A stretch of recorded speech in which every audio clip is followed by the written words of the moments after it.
Hi, this is Maria from English Without Fear. Welcome to this program.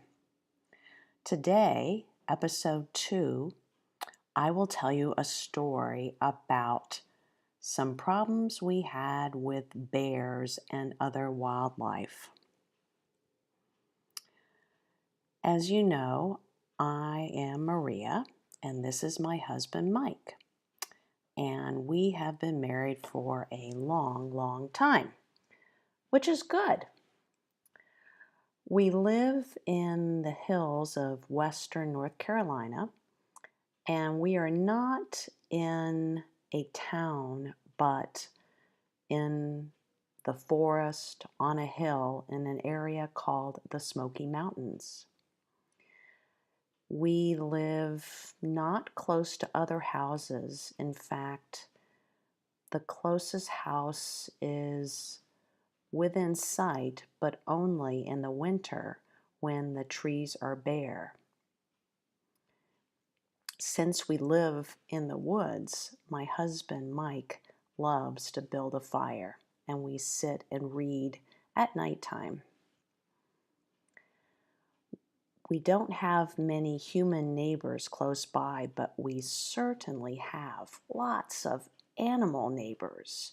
There are raccoons with their black striped tails and their masks over their eyes. And then occasionally we'll see a fox, or maybe it's actually a bobcat. Lots of bunnies scurry around, and we have a ton of squirrels. Sometimes we catch sight of deer, and I am always thrilled when we see a deer.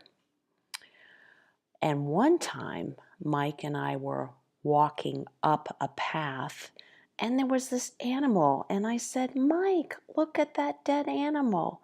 And as we passed him or her, he got up and scurried away. It turns out that the dead animal was a very alive possum, and that's why we have the expression in English called playing possum. The animal was pretending to be dead, so we wouldn't harm him. We also have a lot of birds, and so one day Mike and I decided we will get a bird feeder, and that way we can watch the birds come to our deck. So we drove into town and bought this bird feeder that you see in the picture. It is supposed to be squirrel proof, meaning the squirrels can't climb up it. But Mike has seen one or two squirrels fly off a tree and grab onto the bird feeder. We went through several different kinds of bird seed until we found this kind. This is the kind that the birds seem to really like. It's called black oil sunflower seed. But not only do the birds like it, the squirrels like it too. But we don't mind the squirrels so much. However, one day Mike looked out the window and saw something that he was not expecting, and it had to do with the bird feeder. It wasn't a bird and it wasn't a squirrel. In fact, it was a bear.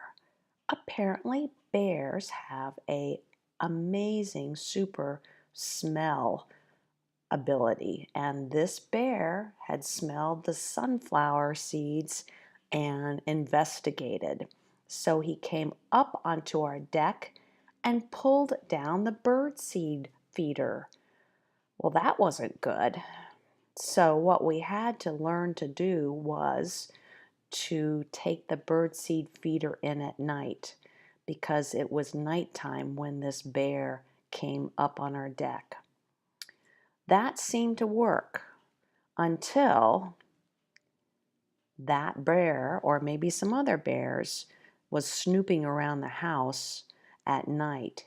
There was no bird feeder out for him, but he found the garbage cans. We don't have a garage, so we keep the garbage cans outside the house.